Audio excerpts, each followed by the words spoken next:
Good morning student. BSc BEd second year में systematic of angiosperm चल रहा है और इसमें हम पढ़ रहे थे वर्गीकीय जो वर्ग है, टैक्सोनॉमी कैटेगरी जो है, उनकी संकल्पना के बारे में हम पढ़ रहे थे और हमने सबसे पहले जाति की संकल्पना पढ़ी थी और जाति की संकल्पना के बाद मैंने आपको जाति के बारे में उसके कुछ रूपों के बारे में बताया था कि जाति जो है उसके बारे में सबसे पहले धारणा देने का काम किसने किया था? कैरोलस लीनियस ने किया था और उसके बाद कालांतर में जॉन मेयर और उसके साथ साथ जॉन रे और अर्नस्ट मेयर ऐसे वैज्ञानिक भी थे जिन्होंने जाति के बारे में अवधारणाएं प्रस्तुत की। जाति की जैविक अवधारणा देने का श्रेय जाता है मेयर को, जाति की आधुनिक परिभाषा देने का श्रेय जाता है जॉन रे को। जॉन रे ने एक पुस्तक लिखी थी हिस्टोरिया प्लांटेरम, जिसके अंदर उन्होंने लगभग 18,000 जंतुओं और पादपों की जातियों का वर्णन किया था। तो जाति में मैंने आपको इंटर स्पेसिफिक कैटेगरीज भी बताई थी कुछ, जिसमें अंतर जातीय वर्ग कहते हैं, यानी एक ही जाति के कुछ सदस्य संरचनात्मक, आनुवंशिक और जैव रसायनों की दृष्टि से अपने सदस्यों से थोड़े भिन्न प्रकार के होते हैं। तो ऐसे मिलकर सदस्य ऐसे मिलकर जो एक वर्ग बनाते हैं, उन्हीं को हम क्या कहते हैं? अंतरजातीय वर्ग कहते हैं। या हम इसे ऐसे भी बता सकते हैं कि ऐसे पादप समूह हैं जो अपने मूल पादप समूहों से आनुवंशिक, जैव रसायनिक और संरचनात्मक दृष्टि से थोड़े भिन्न हो मिलकर के अंतरजातीय वर्ग बनाते हैं। तो मैंने आपको बायोटाइप, जिसे जीव प्रारूप कहते हैं, इकोटाइप, पारी प्रारूप, इसके बाद हमने इकेट्स, अनुकूलक और वैरायटी किस्म के बारे में मैंने आपको बताया था। तो किस्म में मैंने आपको लास्ट में एग्जाम्पल बताया था पत्ता गोभी, फूल गोभी और गांठ गोभी का। तीनों की जो मूल जीनस जो जाति है वो एक ही है, लेकिन जातियां वैसे अलग अलग है, लेकिन वैरायटी देखिए जो गोभी है वो 3 प्रकार की होती है, फूल गोभी, पत्ता गोभी और गांठ गोभी। तो तीनों में जो जातियां हैं उनकी वैरायटी भी अलग अलग है, ठीक है। तो इस तरह से हम ये देख सकते हैं कि किसी भी जाति के अंतर्गत पाया जाने वाला किसी भी स्तर का विविधताओं युक्त पादप क्या कहलाता है? वैरायटी यानी किस्म कहलाती है। जाति के बारे में आपको ये भी ध्यान रखना है कि जाति जो है वो अत्यधिक प्राकृतिक वर्गीकीय श्रेणी है। जाति क्या है? अत्यधिक प्राकृतिक वर्गीकीय श्रेणी है। तो एक ही समूहों के भिन्न भिन्न पादपों को जाति के आधार पर हम क्या कर सकते हैं? अलग कर सकते हैं। एक ही समूह है, उसमें अलग अलग तरह के पादप हैं, तो हम उनको उनकी जातियों के आधार पर अलग अलग समूहों में रख सकते हैं। आगे आता है वंश संकल्पना।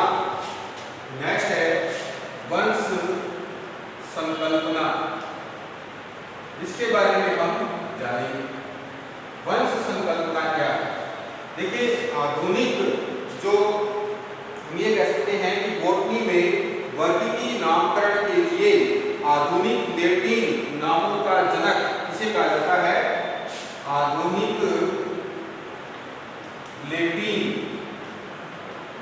नामों का जनक कौन है? ये है टॉर्न। नामों का जनक इसको कहते हैं टॉर्न, फॉर्ड को कहते हैं, ठीक है। नामकरण से संबंधित आधुनिक लैटिन नामों का जनक टॉर्नफोर्ड को कहते हैं। वंश संकल्पना का जनक भी किसे कहते हैं? टॉर्नफोर्ड को ही कहा जाता है। तो वंश है क्या? ऐसी सभी जातियां जो लक्षणों में एक दूसरे के बहुत अधिक समान हो। वंश क्या होगा? ऐसी सभी जातियां जो लक्षणों में एक दूसरे के बहुत ज्यादा समान हो, मिलकर के क्या बनाती है? वंश बनाती है। तो वंश वो वर्गीकीय श्रेणी है जिसमें बहुत सी जातियों के लक्षण पाए जाते हैं। ऐसे भी हम बता सकते हैं। एक उदाहरण देते हैं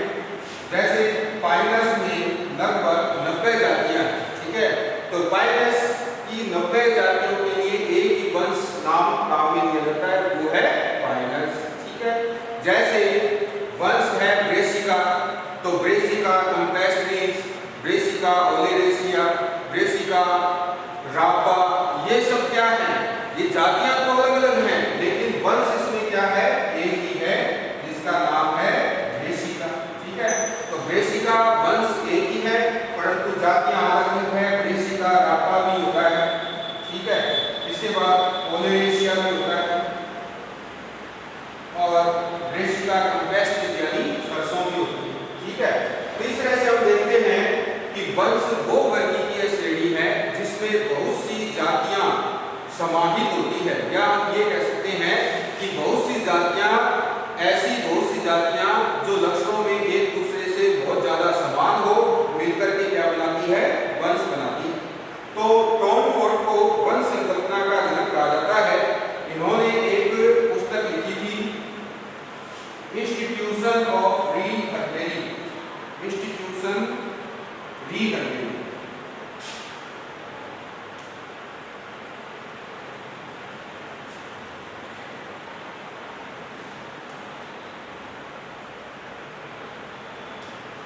री-हर्बेरी ये एक किताब इसके द्वारा लिखी गई थी, ये लिखी गई थी टॉम फोर्ड के द्वारा, ये लिखी थी इसने 1716 में।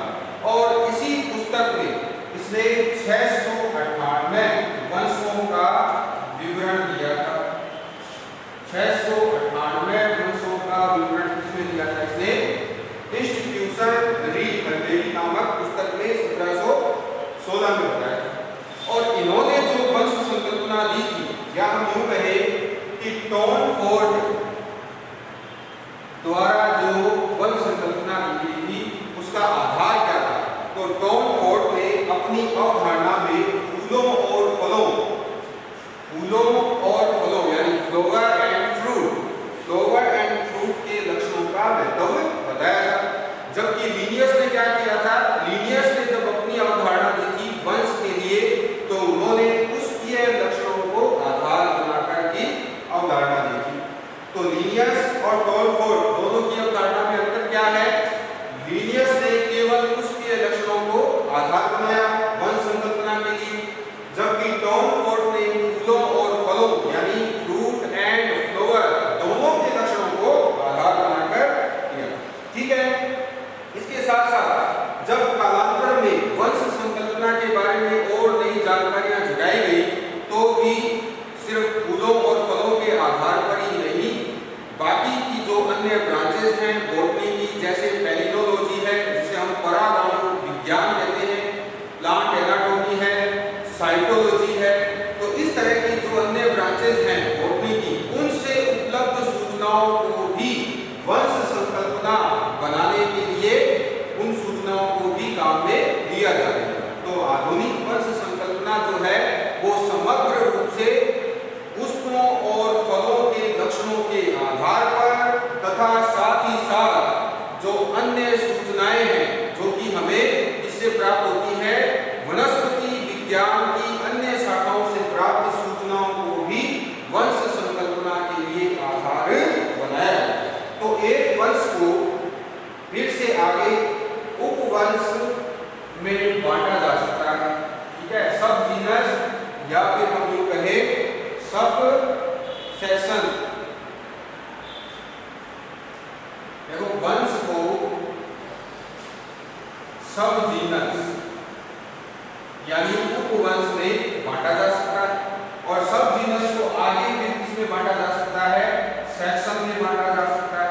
ठीक है, सेक्शन को आगे सब सेक्शन में बांटा जा सकता है।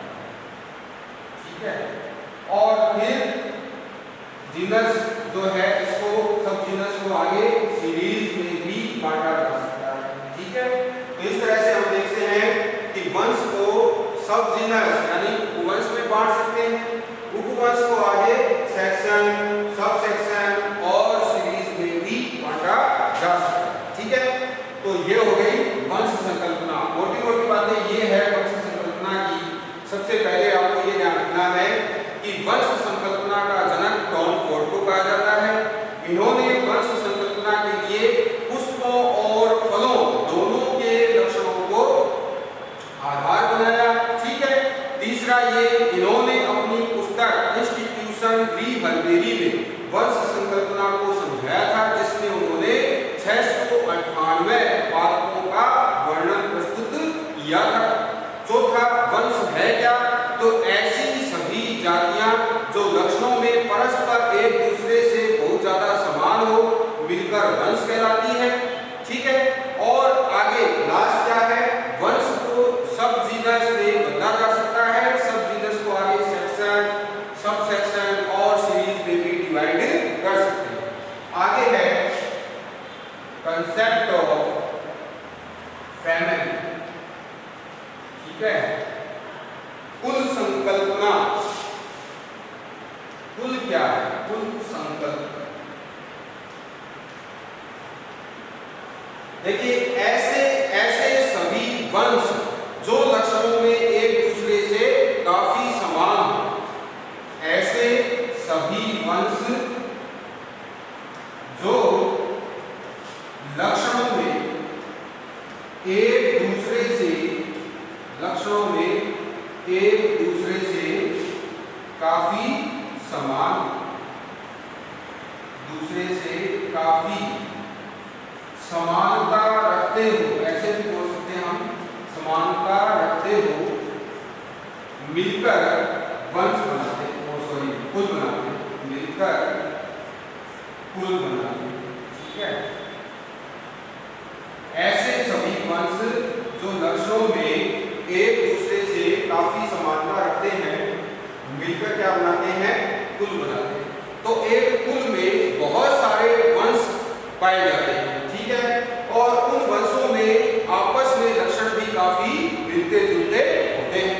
तो कुल क्या है? कुल की पहचान किस आधार पर की जाती है? कुल की पहचान पुष्प और फलों के लक्षणों के आधार पर की जाती है, क्योंकि हमने वंश संकल्पना में देखा कि पुष्पों और फलों के लक्षणों को ही आधार बनाया गया था। तो यहाँ पर भी ये बात लागू होती है कि जब हम किसी कुल की पहचान करते हैं तो उसके पादप के पुष्प और उसके फलों के लक्षणों को आधार बनाया जाता है। ठीक है, जैसे हम एक एग्जाम्पल से इसको समझते हैं। कुछ पादपों के मैं नाम लिखता हूं। ब्रेसिका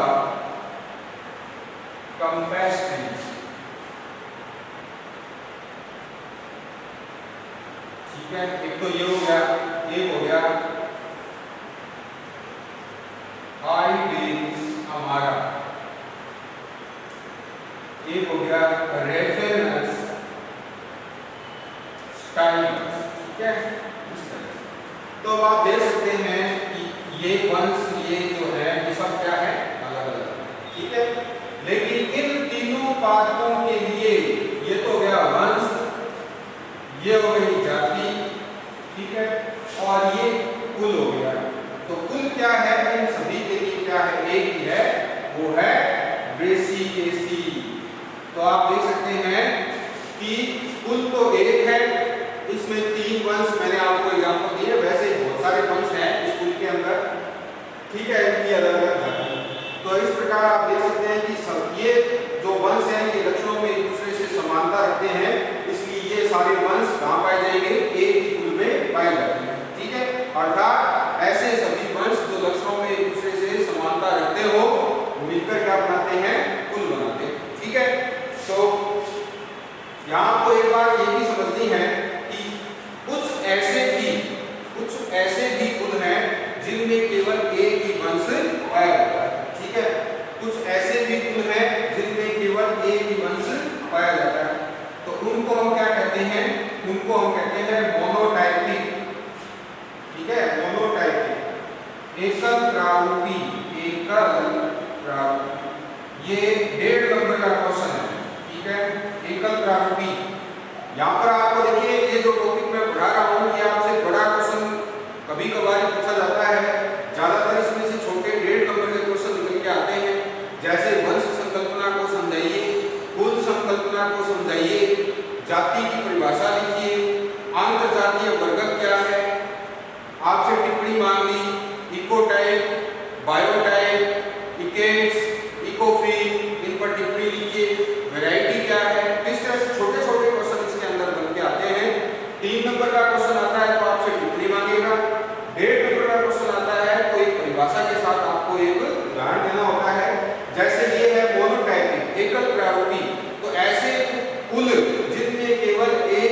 वंश पाया जाता हो एकल प्रारूपी कुल कहलाते हैं। ठीक है, ऐसे लिखना है आपको। तो एग्जांपल क्या लिखेंगे यहाँ पे, जैसे टाइफेसी, टाइफेसी, ठीक है।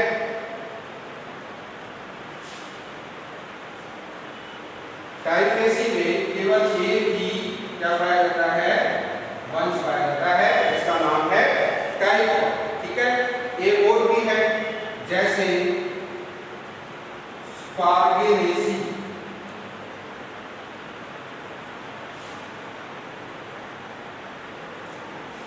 स्पार्गन, इसमें केवल एक ही होता है स्पार्गन। तो इस तरह से आप देख सकते हैं कि कुल एक ही है और उनका वंश भी क्या है, एक ही है। टाइफॉइड एक ही कुल में आती है, टाइफेसी इसके लिए एक ही कुल, ठीक है। अर्थात इस कुल में इसके अलावा कोई दूसरा वंश नहीं है, एकमात्र वंश है टाइफॉइड, इसलिए ये कैसा कहलाएगा, एकल प्रारूपी कहलाएगा, यानी कि मोनोटाइपिक कहलाएगा। अब वर्तमान समय में क्या हो रहा है कि कुलों का आकार छोटा होता जा रहा है और इस वजह से कुलों की संख्या बढ़ती जा रही है। अगर कुलों का आकार बड़ा होगा तो फिर कुलों की संख्या कम होगी, क्योंकि एक ही कुल में बहुत सारे जीनस समा सकते हैं या उनमें शामिल किए जा सकते हैं।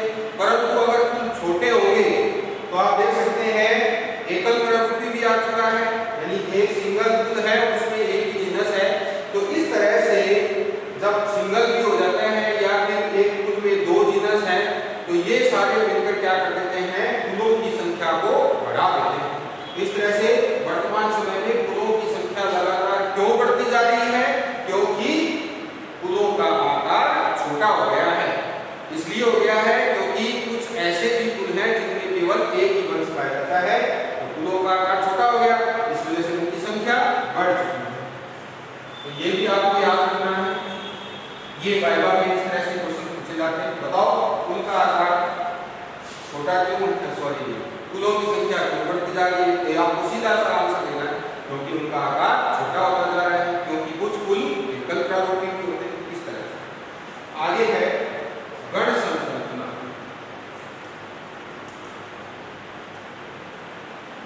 गण संकल्पना यानी ऑर्डर, ठीक है। देखिए ऐसे सभी कुल जो लक्षणों में एक दूसरे से समानता दिखाते हो मिलकर क्या बनाते हैं, गण।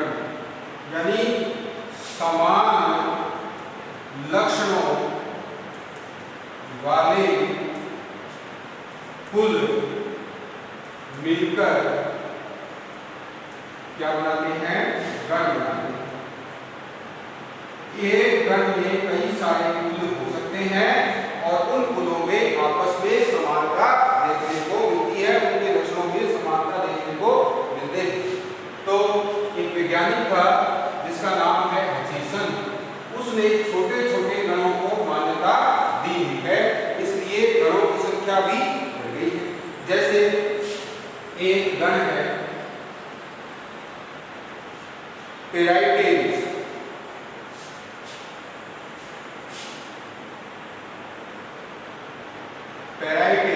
इसके अंदर देखिए ये तो क्या है, ऑर्डर है, लेकिन इसके अंदर कई सारे कुल हैं, ठीक है। इसके अंदर क्या है, कुल बहुत सारे, जैसे ब्रेसिकेसी, ये इसी में आता है, ठीक है। ब्रेसिकेसी इसी में आता है।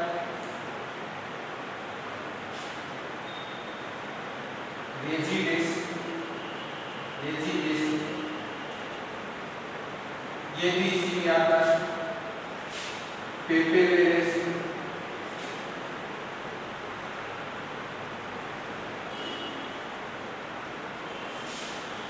और भी है, ठीक है, जैसे कैपिरेसी। इस तरह से आप देख सकते हैं कि बहुत सारे जो कुल हैं वो मिलकर क्या बनाते हैं, जैसे नेपेंथिस,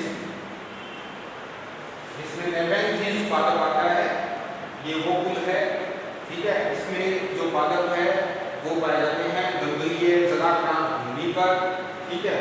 और कीट भक्षी पादप होते हैं, ठीक है। लेपेंथीज जो होता है उसी में आता है, ठीक है।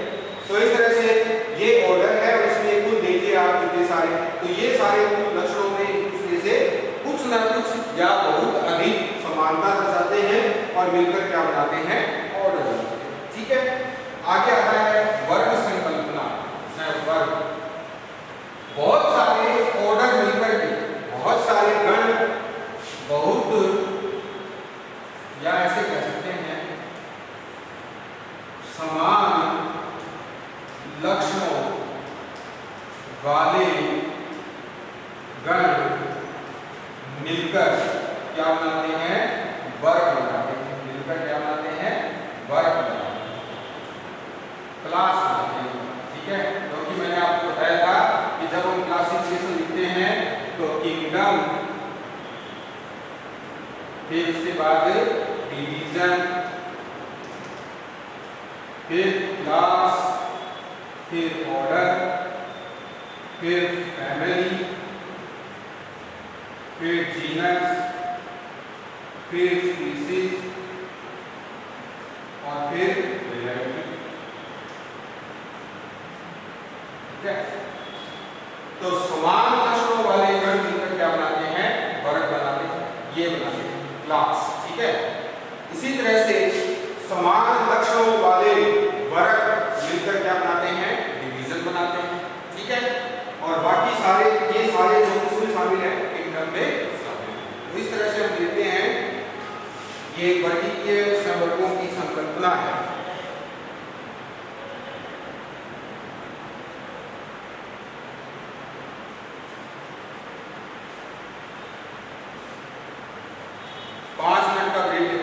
कंटिन्यू रखेंगे हम।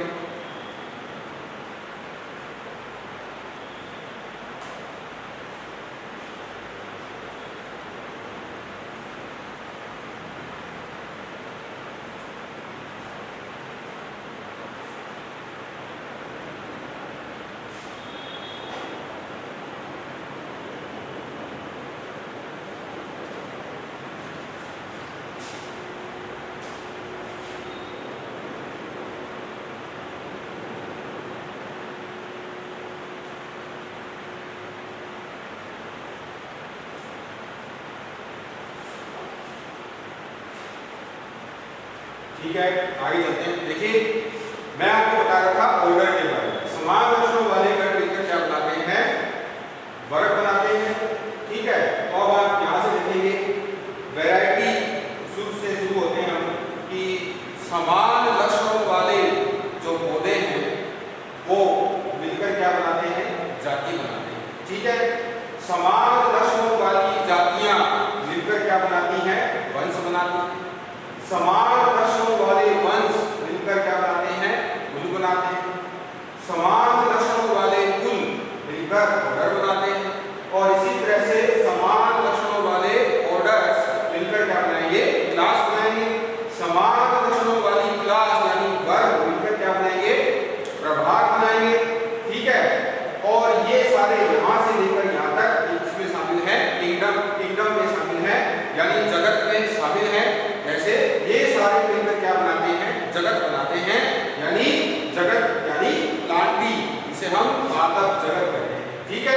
अब आपको ये ध्यान रखना है कि डिवीजन तो प्रयोग में लाया जाता है बॉटनी में, डिवीजन बॉटनी में काम में लेते हैं। और अगर जंतुओं का वर्गीकरण करना हो तो डिवीजन के स्थान पर क्या लिख देंगे, फाइलम लिख देंगे यानी कि संघ लिख देंगे, ठीक है। ये आपको याद रखना है कि आप याद रखते भी हो। इसके बाद अब देखिए हम एक उदाहरण लेंगे और देखेंगे।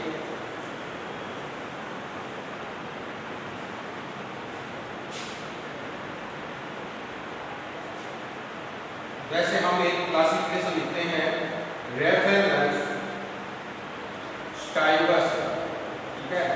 ये क्या है, मूली। तो इसका किंगडम क्या हो गया, किंगडम तो हो गया इसका प्लांटी, किंगडम क्या हो गया इसका प्लांटी, ठीक है। किंगडम के बाद आता है डिवीजन, तो डिवीजन हो जाता है इसका एंजियोस्पर्म, एंजियोस्पर्मिक प्लांट, ठीक है। एंजियोस्पर्म डिवीजन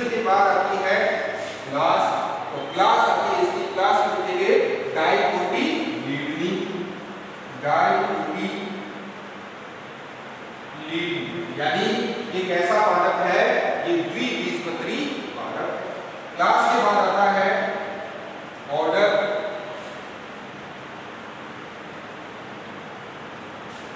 इसको आप ऐसे भी लिख सकते हैं सब डिवीजन, ये सब डिवीजन भी बना सकते हैं। ये हो गया सब डिवीजन, ठीक है। सब डिवीजन के बाद आती है क्लास। क्लास में आपको लिखना है पॉलीपेटली। पॉलीपेटली का मतलब होता है, पॉलीपेटली यानी पृथक जो पेटल्स होते हैं वो अलग अलग होते हैं। अगर जुड़े हुए होते तो यहाँ पर गैमोपेटली लिखते, लेकिन अलग अलग है इसलिए क्या है पॉलीपेटली। अब सब क्लास की बात करें, सब क्लास ये हो जाती है थैलेमी फ्लोरी, ठीक है। थैलेमस जो है उस पर ये लिखा गया है थैलेमी फ्लोरी। थैलेमस होता है पुष्पासन, जिस पर पुष्प का आसन होता है वो होता है पुष्पासन। इसके बाद आता है ऑर्डर। ऑर्डर वही है पैराइटल,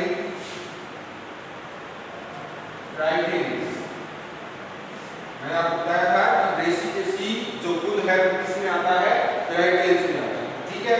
इसके बाद आता है ऑर्डर के बाद फैमिली। तो फैमिली आ गई है इसमें क्रूसीफेरी,